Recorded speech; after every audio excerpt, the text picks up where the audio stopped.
That's the conversation about the meanings of Gong, meanings of Nei, meanings of Qi. Now, I just want to speak very quickly back to my training a little bit, just because if I'm teaching the course, it might be good to know where I'm coming from. I was first introduced to cultivation practices after a traumatic event when I was 5 years old, and I started trying to relax and go to sleep, and found that with certain kinds of breathing, certain kinds of relaxation, I used to try and do this where I would relax my body so much that I felt like I was levitating or that I could levitate. Now, that doesn't suggest I had any training. That was just a 5-year-old kid that was trying to figure out what the relaxation response was, and how to return to a baseline of physical somatic ease so I could fall asleep. But that was my first real encounter with breath, body, mind. Holy crap, world can startle us and makes it hard to fall asleep. And then when I was about 8 years old, my parents bought me a book. Again, I grew up in a hunting lodge, no electricity or radio or TV. So this book was actually on ESP, which I had no idea of. I was 8 years old, but it had these standing postures and inner alignment exercises and breath work that I kind of fell in love with. And there was no teachers because middle of nowhere. But that was an interesting thing to play with, especially in the middle of nowhere when there's no stimulation and all of that. And I had some interesting experiences playing with that. And then we moved to a city when I was 10. And no, I'm not going to tell my whole life story. I'm just touching on kind of how I got to here. And I started doing martial arts. And one of my favorite parts of martial arts was the warm-up exercises, the breathing, and then the sitting in meditation, because I've always had this kind of inkling towards that. And then about 7 years later, I moved across the Canada and actually ended up beginning to train with lineage holding masters, and one in the Daoist tradition and Shaolin tradition, and then another one in the Zen sword fighting tradition. And they both know each other since childhood. So it was fun to have these two different kind of dads or teachers or masters in a way. One from the Japanese Zen tradition, which is very clear about meditation from the top down, and another teacher who was very invested in the embodied approach to meditation, or Nei Gong, from the bottom up or the body up. And I've been playing with all of that stuff for the last 37 years, and about, I guess, 30 plus years ago, I was inducted into a Daoist oral tradition we call the Huan Yuan tradition, which is, again, returning to the source for the practice of medicine. And it's an oral folk tradition, which includes Xiu Dao, or Taoist practice, or meditation, and Nei Gong, and all of that, which is the system we're going to be learning. And it's based on that book, the Huan Yuan, which teaches a lot about pulse taking and herbs in one part, but then it goes into the 6 grottos of Nei Gong and inner cultivation, which is what we're going to be learning from. So that's my background. And again, the Huan Yuan tradition, being a medical tradition or healing tradition, assumes that one of the best ways to help people move towards a meditation practice is to do the kind of work you would do if you were actually wounded, in the sense of Qi wounds or traumas or disorientations, or the butterflies in your stomach turning into pterodactyls with machine guns or something. So that we can look at this as a healing journey at first, which is healing is about wholeness, or coming back to this one of, or non-separation, and then moving into the more existential, esoteric stuff. And I bring that up because in this tradition of Nei Gong, we start with a practice of becoming the body as your meridians. Now, that doesn't mean you have to study meridians and charts and acupoints and go to school to be an acupuncturist. It's just actually a way of moving to feel the actual tissue membrane part and the opening of that tissue membrane part for better circulation and better qi flow and blood flow.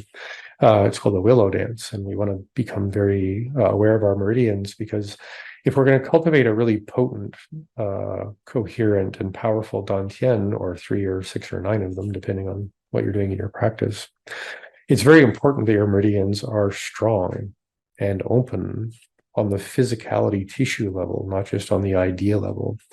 It's amazing how many people wander around assuming their meridians are just open and the chi flow is perfect, and it's, they can just grab their chi and move it around, and, some kind of weird traffic, cop relationship with practice. And that's sort of true in one very small corner of all of this stuff. But that would only be really true if all the other Nei Gong practice, all the work, the capacity, the capacitors uh, would be healthy. And just to speak to the idea of a capacitor is something in electrical devices that builds up a charge and then can suddenly release the charge. Now, a long time ago, we used to have flash cameras that had batteries that would go wee as it charged up, and then a light would flash. And then you could take a picture because the capacitor in the camera would have enough energy to flash the bulb.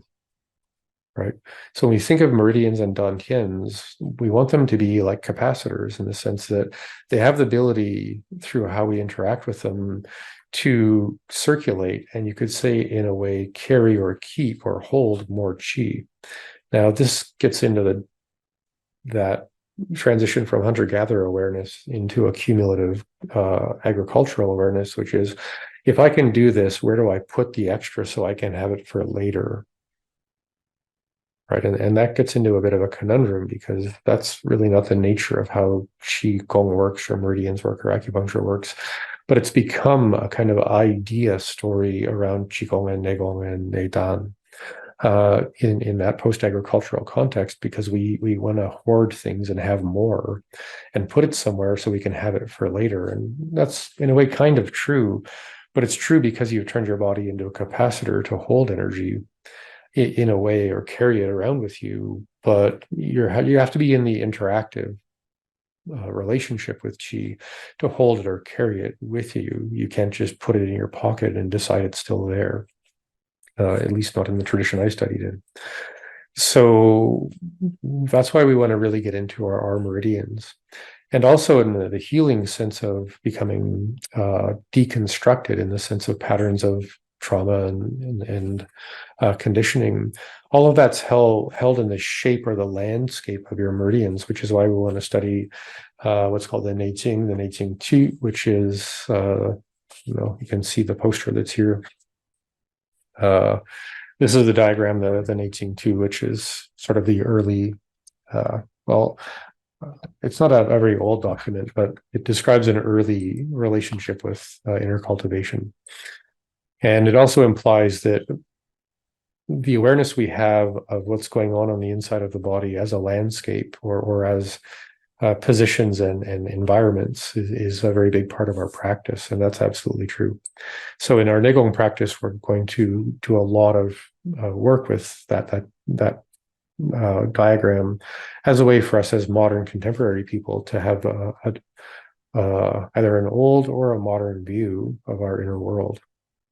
In that way.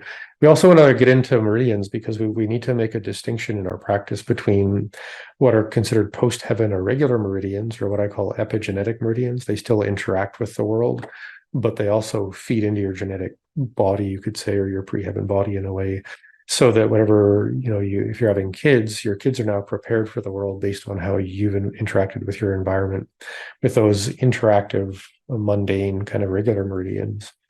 And to maybe able to make the distinction with the nature of those kind of meridians with the extraordinary, or what I would call pre-genetic or pre-heaven meridians, which have to do with the nature of the matrix of you as a being before you, that you got from your parents and your ancestors, and maybe from the evolution of organic life throughout the last 4 billion years. Why not? But when we're working with those pre-genetic or extraordinary meridians, we're using them to cultivate a different inner landscape that has to do with our pre-heaven or our pre-genetic potential. And that's the difference between working with qi as steam and qi as the entropy of the universe as a source of potential energy of interaction and say longevity or building and maintaining coherent dantian. So that, I hope that's not too wordy, but it's important that we're aware that that's how we interact with qi is through meridians, and meridians aren't invisible tubes. They're every part of you. I often, when I'm in my clinic, say to my patients, your entire body is one giant acupuncture point. Right? There's no part of you that is not a meridian. There's no part of you that is not implicitly connected to the nature of the universe. So in acupuncture, we're often working around all that stuff. So that brings us to the question, or the sort of next very short topic of if we can get into a tangible, interactive, and dynamic way of opening, reforming, remembering perhaps the nature of our meridians, both the regular ones and the extraordinary ones. Now we're in a place where we can actually form a dantian in the sense of cultivating things. Now everyone has a dantian in the sense of a center of gravity, a center of dynamic force in the sense of martial arts or just being able to get around. And we all have kind of three dantian in the sense of maybe mundane chakras. And, you know, this is my instinctual self. This is my more trust bonding emotional self. This is my more esoteric self. Or this is my horse. This is my cow person. This is my binoculars. And we can locate those as centers of interaction in practice.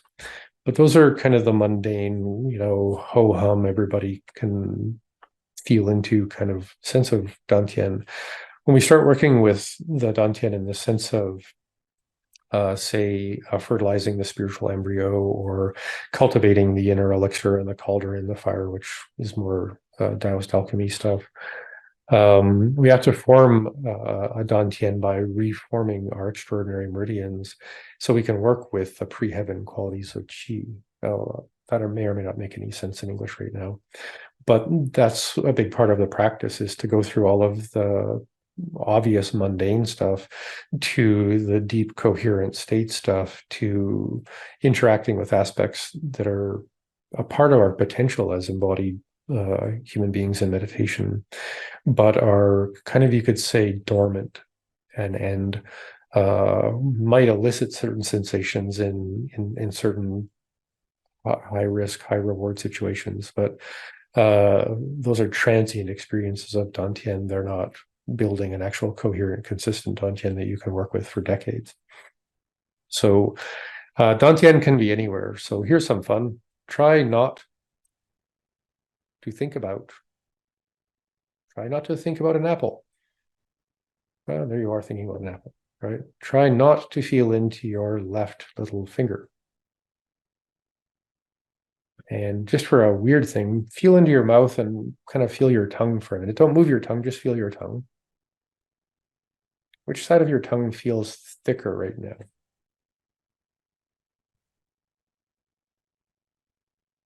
So we could talk about that in the sense of cognitive behavioral therapy, or we could say, notice that wherever your mind goes, there you are, right? We say, Yiling Qi, the mind leads the Qi in a way, or your awareness, interactive awareness leads the Qi, or leads you to wherever you are, and that's the Qi you're going to experience. So in one rudimentary sense, dantian is just where your awareness is at, but there is a very big benefit to working with the interactive kind of dantians that are in the classic literature that don't have a specific location, because the location part moves around, but the relationship is always the same. And this is where you can always tell it's a modern text. And by modern, I mean like the last 2,500 years, because dantian has a location. It's this many finger widths below your belly button, this far back into your abdomen, and maybe it's here, maybe it's there, and this and there. And that's the first place you're going to interact with a certain aspect of dantian as it wakes up in your lower abdomen, for sure. But that's not the relationship. It's not dynamic, and it's not something you can consistently cultivate. So just like those chakra posters who tell you where the chakra is, what color it is, what geometric shape it has, what flower, crystal, totem animal, and everything else is supposed to already be a part of that thing, which is all left brain stuff, by the way. That's the way we interact with a physical location dantian. When you're doing it in the dynamic of breath work and position and interacting with your instinctual nervous system, what dantian can be isn't a location anymore. It's a dynamic interaction with your posture, your breath, and a bunch of other stuff. And the reason why that's important to bring up is that we all have to cultivate our false dantian, whatever that spot is behind your belly button and down a little bit, which is definitely a place we want to become aware of.